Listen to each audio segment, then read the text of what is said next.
I'm Dr. Manuel G. Saldivar. I'm a cognitive psychologist and a university faculty member.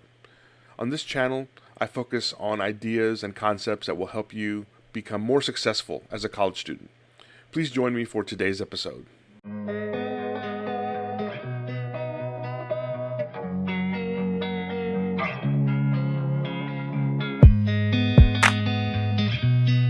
Because of the experiences that students tend to have in high school, they often come into college believing a number of myths, a number of things about learning that are not really true. They may seem logical, they may make sense, but we have evidence from years of research that these tactics, these techniques are not necessarily as helpful as a student might believe. In fact, sometimes they're actually hurtful to your learning. In today's episode, I'm going to talk about 5 of these myths. The first one is a myth that highlighting is the best way to take notes. You're reading a chapter, you're reading a textbook, and you highlight keywords, vocabulary words, diagrams, other things. This is not true, that highlighting is the best way to take notes. There is some evidence that there's some limited usefulness to highlighting, but generally what ends up happening when you highlight a lot is that you're creating sets of facts, vocabulary words, keywords, whatever they might be, and whether these facts are part of a textbook and have been highlighted, or whether they're, for example, recopied onto a worksheet or a separate piece of paper. If you're just focusing on disconnected facts, you may get a little bit of benefit in terms of memorization, but you're not really going to develop a true understanding. You won't be able to get into the true meaning of the ideas. At best, you'll just memorize some things, put them in your short-term memory, and then as soon as you need to recall them for a test or a quiz, you may be able to pull some ideas, some of those memories out, and then as soon as the test or the quiz is over, because you never really learned those ideas deeply, you simply memorized them and kept them in your short-term memory, in the front of your mind long enough to take the test. After the test is completed, the ideas go poof. So highlighting is much less useful in most cases than students think, and really there are other techniques you might use that will help you study and learn new material. I'll discuss those later in the video, but highlighting itself is typically not very useful for most students. Another myth many students have when they come to college is the idea that without a good professor, I can't learn. This is also a myth. Now, naturally enough, as a professor myself, I'm not going to excuse professors that are not good educators, good teachers. Certainly, part of our job as professors is teaching students, so that's something that we should all take seriously, and I believe most professors do take seriously. But the reality is that sometimes you will have professors who, for whatever reason, may not have a communication style or a presentation style that is a good fit for how you like to learn. Their first language may not be English. Your first language may not be English. So there may be a communication challenge. There may be some other issue that comes along that gets in the way of your learning. I'm not trying to excuse these problems or say they don't matter. But my point is, all through life, never mind in college, you will have situations where you have to communicate with or interact with someone who, for whatever reason, may not have the ideal, perfect approach to interacting or communicating with you. But that doesn't mean you can just throw your hands up and walk away. Inevitably, in your career, in your life, you will have not just professors, but bosses, co-workers, patients, or customers or clients, depending on whatever your profession is. You're going to have lots of people in your life that maybe don't communicate in the best way for you. But you won't necessarily be able to just say, well, I don't understand what's happening, or I don't understand how you communicate. It's not the way that I prefer. I'm just going to leave. You may not have that choice if the person who is not a good communicator, as far as you're concerned, is a boss or a coworker or a patient or a customer or a client. So there are techniques you can use in order to be able to improve your ability to communicate with people, even if it's not necessarily the ideal for you. Look at the playlist from my YouTube channel, and you'll see other episodes where I do address topics like professional communication, active listening, active reading.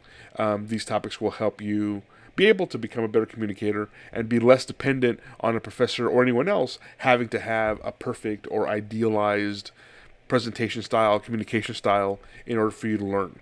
You need to take charge of your own learning, and in some cases you may have to put forth effort or do alternative things in order to be able to help yourself learn, because ultimately it's your education.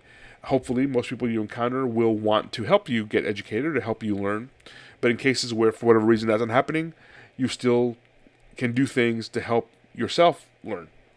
Sorry for the interruption, but if you're enjoying this video, please like, subscribe, and click on the bell icon for notifications. A common myth many students have is it doesn't matter how much time I spend studying. And again, this is a myth. Some students come out of high school or at least come into college with a belief or an attitude that if they can find the right trick, if they can find the right technique, some secret in order to be able to learn, then they'll be able to get good grades and spend a minimum amount of time learning. We have decades of research showing this is not the case. Not surprisingly, it may not be something we admit to ourselves or like to think about, but even if we may fantasize or dream that there's some trick to learning things, the reality is typically to learn something well, to really be able to understand an idea or a concept, you have to spend a lot of time at it. It takes work and effort. So looking for shortcuts not only waste your time, but often will actually lead you astray and cause you more time and effort later, because you have to make up ground you lost by wasting your time trying to find the trick, the easy way out, and then you have to spend time learning the concept, the material anyway. And then finally, another myth that is common among college students is that I learn best by memorizing. If I can just read and reread and reread, for example, that's how I put things in my memory, and that's the best way to learn. Memorization is the foundation of learning. There are certain things you have to memorize, vocabulary words, or an example I like to use in my teaching when I teach my psychology students, the alphabet. In order to write English or whatever your language might be, you have to understand the alphabet that your language uses. In the case of English, we use the Roman alphabet, or one version of it. If you don't understand that the A symbol, for example, the first letter of the alphabet, represents certain sounds, then you'll never be able to read or write those sounds. You'll never be able to communicate the concept of the letter A as it pertains to words and sentences. So yes, of course, all learning requires some memorization, but this process of memorization is only the beginning of learning. To really be a professional, to really become an expert in your field, whether that's nursing, engineering, business, or what have you, you have to go beyond memorization, beyond just memorizing vocabulary words or vocabulary terms, to really understand the how and why of things. And this is why college is so challenging. At the high school level, many times memorization is sufficient to get you through most high school classes. But at the college level, you're expected to be able to demonstrate that you really understand ideas deeply, not because your professors are trying to torture you, but because that understanding is what means that you are able to work as an accountant or a nurse or an engineer or a computer scientist or a medical doctor or whatever field it is you're trying to pursue.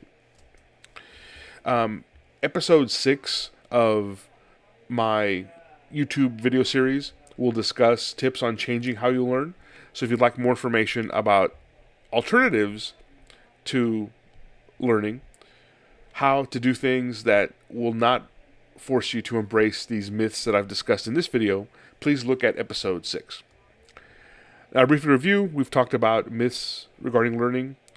I described how highlighting doesn't really help you learn very much. It's much less useful than most students believe.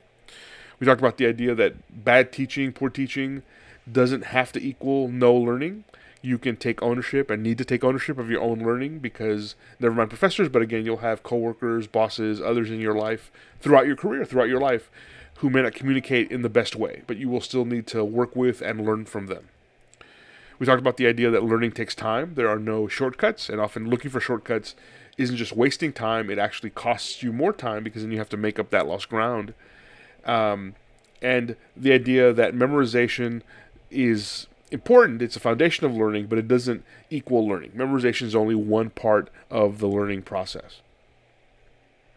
I hope you find this information helpful, and again, be sure to refer to some of the other videos in this series to look at additional ideas that can help you overcome these myths about learning and become a stronger, more successful college student. If you enjoyed this video, I hope you'll click on the thumbs up icon below, and if you really enjoyed it, please subscribe to this channel and turn on notifications by clicking on the bell icon. YouTube will notify you of future videos added to this channel. Remember, college success is challenging, it takes work and effort, but it is certainly within your grasp. Good luck.